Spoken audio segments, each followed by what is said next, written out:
Greetings and welcome back to Room 303 in AP English, and we turn in our study of Virgil's Aeneid now to Book 11. Book 11 and 12, the end of the Aeneid, and of course the final battle scenes. This one Fagles calls Camilia's finest hour. We met Camilia actually in Book 7 of Aeneid, lines 933 to the end of the book. We were told two things about her. She's an amazing warrioress, and she runs so fast she can run over the top of grain. We'll see just how unbelievably scary a warrior she is. And we'll have to ask some questions about how do you explain that a book by men, for men, about men, all of a sudden has a central part of the poem at the end of the poem that has something to do with this woman, Camilia. We'll have to talk about that for a while. We have several important conversations that also happen in this book. Aeneas will talk to the Latins once they start to kind of figure it out, that this thing ain't going to go well. And then as well, you've got some interesting conversations with Latinus, the king of the Latins, who will have a couple of interesting conversations in council. You'll remember we had the gods in council in a previous book. Now we're going to have the Latins in council. Now, if you haven't been following our stuff at LearnStrong.net, I very much recommend that you do so. I am lecturing off of the assumption that you've gone to LearnStrong.net, found the AP folder, you've been working with my detailed lectures of the Iliad and the Odyssey. We're going to make a lot of references to that again in this lecture. And as well, you've been working with the first 10 books of the Aeneid. Just to summarize quickly, in Book 1, we have Juno trying to jack Aeneas. Finally, they arrive at Carthage and meet Dido. In Book 2 and 3, we get the story of how Troy fell in Book 2, and in Book 3, how finally they traveled out beyond the fall of Troy, and of course Anchises, the father of Aeneas, died. In Book 4, we have, of course, the tragic love affair between Aeneas and Dido. He promises her things and then he leaves. The breaking of his promise for a greater good, that will stay with us as we go forward here in the last two books of the Aeneid. Book 5, we are in Sicily with the famous funeral games and the women burning the ships. And in Book 6, we have, of course, the famous journey of Aeneas into the underworld, where he meets Anchises, his father, and he gets that amazing history lesson about what's to come. That will be significant as we finish the Aeneid as well, that conversation.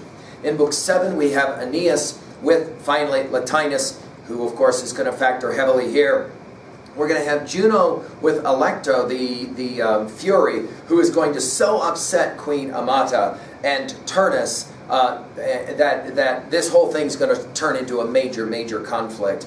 All of it over a girl who never says a single word in the poem, Lavinia. Okay, we'll have more to say about her, though. In Book 8, we have Aeneas going to meet Evander and Pallas. He's obviously looking for help. We have Venus talking with Vulcan and getting the famous shield for Aeneas. In Book 9, we have Turnus, the rise of the villain Turnus's Aristeia. We have the death of the two best friends, Nicias and Euryalus, as well as, of course, the tragic mourning by Euryalus' mother on the ramparts. We have Ascanius with his first kill, the son of Aeneas, and we have Turnus fighting fiercely but getting away at the last moment. In Book 10, as we mentioned, the gods in their council having a conversation. Jove in the end is going to let this thing play out the way fates will it. Turnus is going to kill Pallas, which will be a huge moment because he's going to take Pallas's belt and put it on himself, and that ultimately will factor heavily in the irony at the very final lines of the poem. We will have all kinds of interesting stories, but in the Aeneid, one of the most amazing is in Book 10, where Juno will fool Turnus into thinking he's chasing Aeneas, when in fact he's not chasing Aeneas, but his phantom.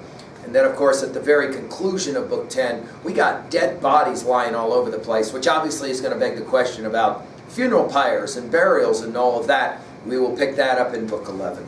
Now, of course, the hope, as we've always said, is that you try and pick this up and read it on your own before you, listen to me, and then just use me as a help, hopefully. Our learning theory, again, is the desire to connect new information to old information in meaningful ways, and we're trying to do that in our reading by answering 3 guiding questions. What does the text say? Level 1.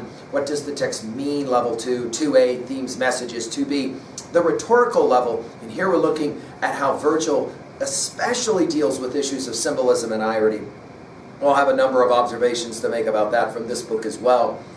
Finally, at level 3, we ask, how can I relate to this information in some meaningful way? At 3A, how can I relate to especially the texts of the Iliad and the Odyssey, since we've been studying them? And we consider the Iliad, the Odyssey, and the Aeneid as kind of that holy trinity of great epics in the Western literary tradition. And so we'll play that game again. And then finally, at 3B, we'll ask, how can I relate to this information somehow personally? Let's do a real quick brief summary of Book 11 before we get into the lines themselves, as we have done in all our previous lectures. As I said, we begin with funeral pyres for both sides. In fact, they take a 12-day truce and they collect wood on the mountains to start these fires together. There's a bit of irony, obviously, there. Pallas is sent home to Evander. We've got a powerful scene where Evander will fall on the corpse of his son. Obviously, very tragic. And it's a sad time. Any time that young people go off to fight in military campaign and then their parents have to be told that they were exterminated, that they died, that they were unable to return. It's always tragic.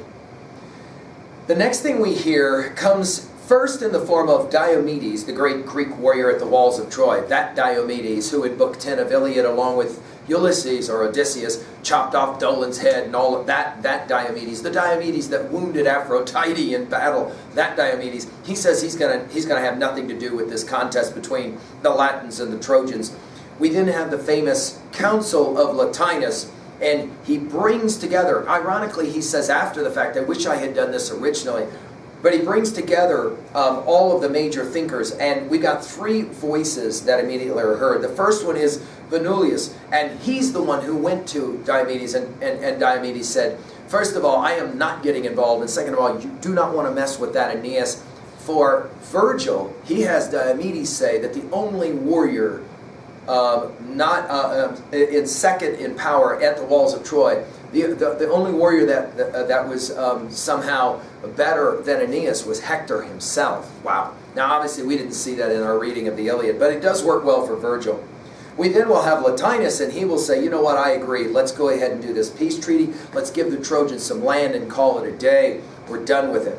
And then we have a couple of exchanges between an interesting character named Drances. And Drances is kind of jealous of Turnus, and so he basically points the finger at Turnus and he says, you know what, all of this is silliness. It's all about Turnus and his desire for this girl in Lavinia, and Turnus needs to just go ahead and either surrender or he needs to do a face-to-face combat with Aeneas. Turnus will come back on Drances and say, you know, you're a weak person. And he insults him in a number of ways. He says, you really don't want to fight, but we need to fight. And he says, we got all kinds of help, even if we don't have Diomedes. And then he'll mention Camelia. And it will be at that moment that a messenger comes in and says, Aeneas and the Trojans are attacking. Turnus, we're told, takes advantage of that moment. And then we have the final battles that will be the final battles that the Trojans will have to fight. And of course, we'll have the famous Aristeia of Camelia herself. Ultimately, she is killed, and it's kind of ironic the way she's killed. She doesn't even see it coming. She's an amazingly fierce warrior. We have this Aeneid, who is he's kind of like a nobody, and he kills her, but for that he himself gets jacked, because we find out that Camelia has a very strong advocate in the goddess Diana, and so she sends the nymph Opis, and Opis will kill Aeneid in the forest. And then it's over. The Latins' lines are broken. They all run back to their city. And we're going to have Aeneas and Turnus ready to fight each other. But alas, building a bit of tension maybe, night falls. And so we don't have the ability to have the fight yet. We will get to the fight, but that will be Book 12. Let's go ahead now and look at some of the lines. And as I've said in all of our lectures, it would be my hope that I could read all of this out loud to you. This book reads wonderfully well out loud as well, and Fagel's translation is stunning. But I'll go ahead and just pick out certain lines as I've been doing. By the way, let's just point it out. This book and the book to follow really does impress on us the inevitability of what's got to happen. As we have said about Homer's Odyssey, we know he's getting back to Ithaca and he's going to jack the suitors. As we've said about the Iliad, we know that Achilles and Hector are finally going to come face to face and he's going to kill him.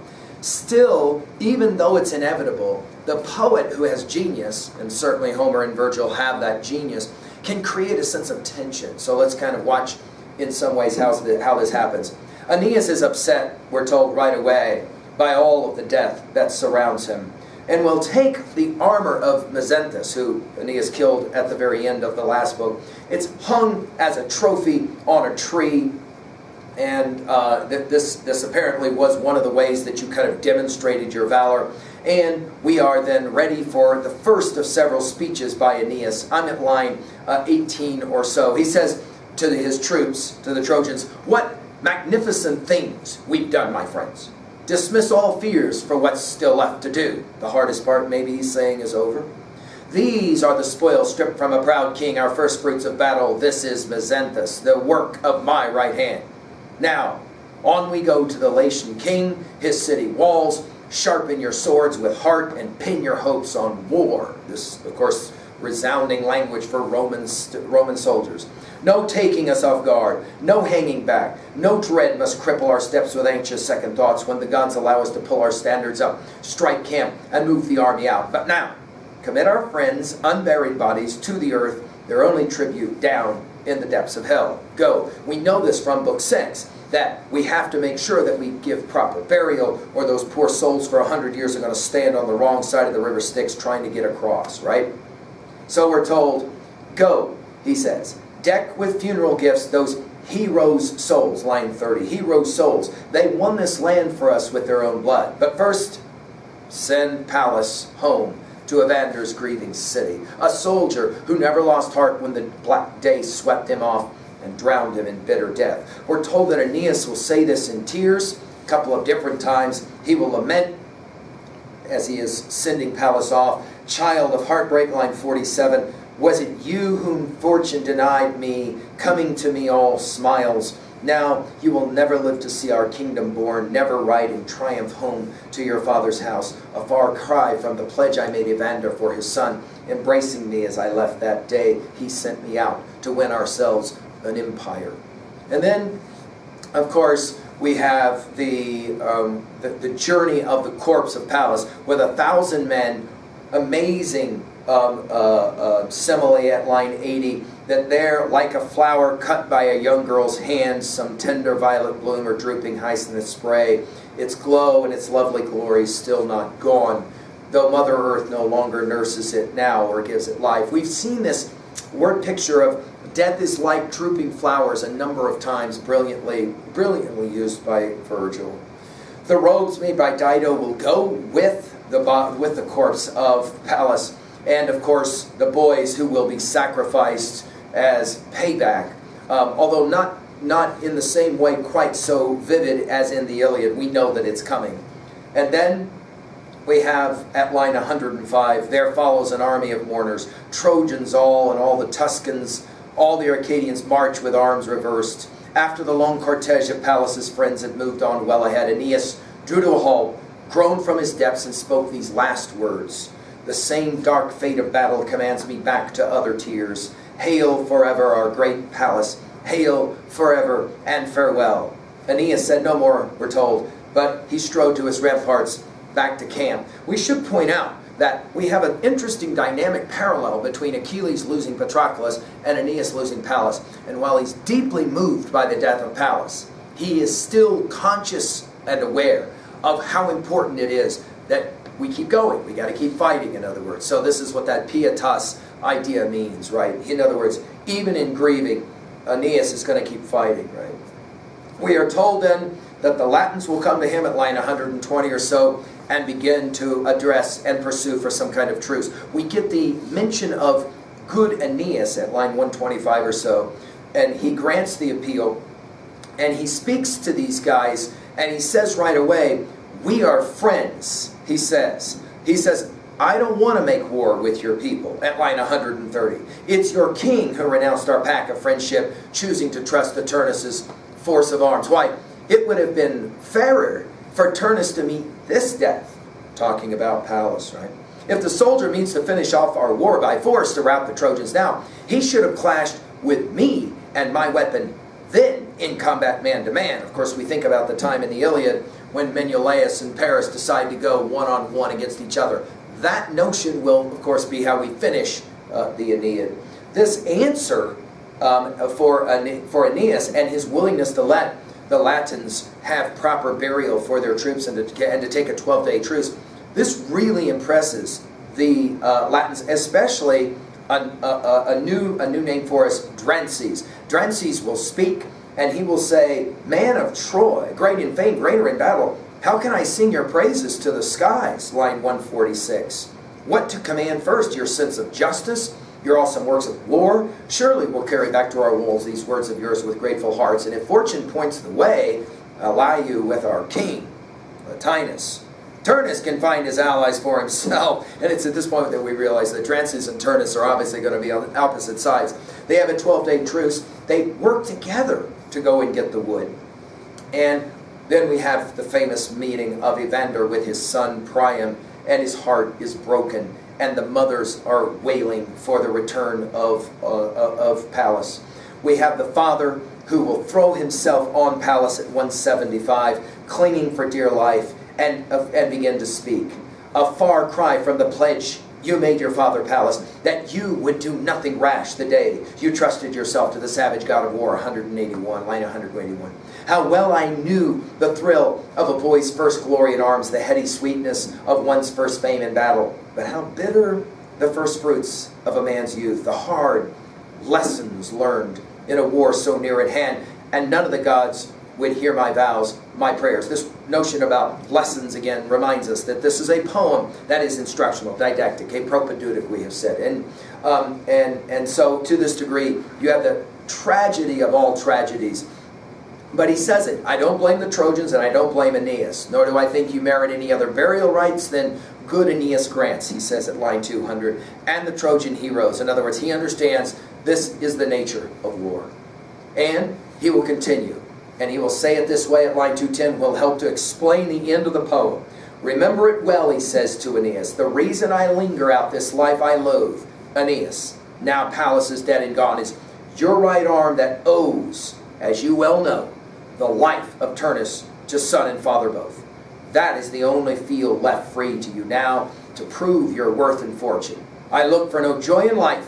The gods have ruled that out, just to bear the news to my son among the dead." In other words, all I care about now is that Turnus has to die. And that will explain, I mean, many scholars are going to argue about the end of this thing, and is it right for Aeneas to kill Turnus? And the answer, of course, is he really doesn't have a choice if he is going to honor the memory of Pallas and Evander, right? I mean, there's no way the father is ever going to understand that Turnus would be allowed to get away with it.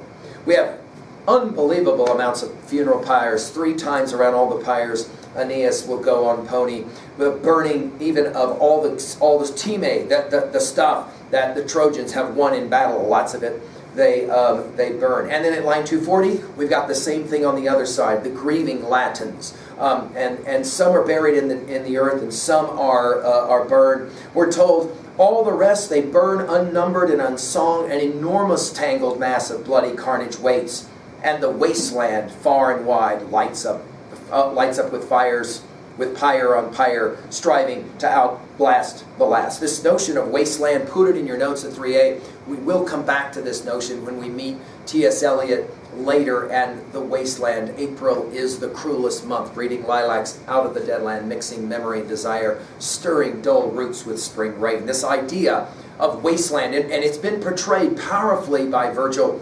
Dante will pick up with it in his Inferno, and then T.S. Eliot will also pick up with it. We have mothers and grief-stricken brides of the dead at line 255. Their loving sisters, hearts torn with sorrow. Young boys robbed of their fathers. We think of all the loss of war. Curse this horrendous war and Turnus' marriage, many of the ones in the city of Latinus are saying. He himself, he should decide it all with his own sword and shield, since he lays claim to the realm of Italy, claims the lion's share of honor for himself. And then we have caustic Drances that will say something very, very similar, which will tell us that when they get together, Drances and Turnus are not going to get on very well. At 270, we hear that Diomedes will say no, which will be crushing news, we're told, and Latinus will then call his famous council. At line 290, we begin with Venulius first. Venulius was the one who went to Diomedes, and he returns back telling us what Diomedes has to say. It ain't good.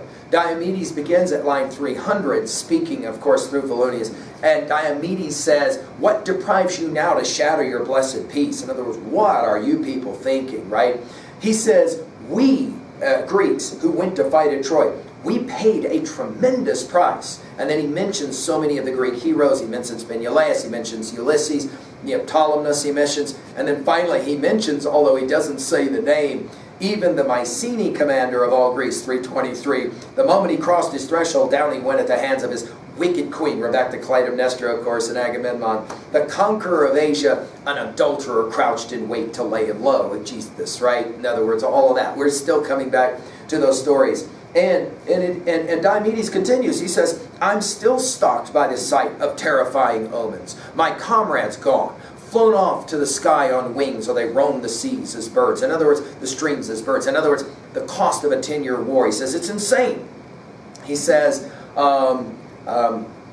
even I, the great warrior at the walls of Troy, I who defile the hand of Venus with a wound. We're thinking now about Iliad, Book 5, line 370 to 494, when Diomedes wounds Aphrodite in that famous scene. He says, no, finally at line 340 or so, don't press me to face such battles now. I will not fight. He says, whatever Scooby snacks you were going to give to me, give them to Aeneas. And then he begins to talk about Aeneas. And he basically rewrites, Virgil rewrites the story of the Iliad at Troy. And he says, if Troy had borne 2 others to match Aeneas, Trojan troops would have marched on Greece's cities. Greece would now be grieving. In other words, we would have lost if there had been 2 more like Aeneas. And then he goes on to say that it was actually Aeneas and Hector's strong right arms that basically held up Troy. Now, of course, all of this is interesting. He even goes so far as to say Aeneas is actually more devout than even Hector himself. That's that whole notion of pietas. And then Diomedes finished his comments by saying, be on your guard about this Aeneas. He is something serious to be concerned with. Well, we have a troubled groan, as you can imagine, from the people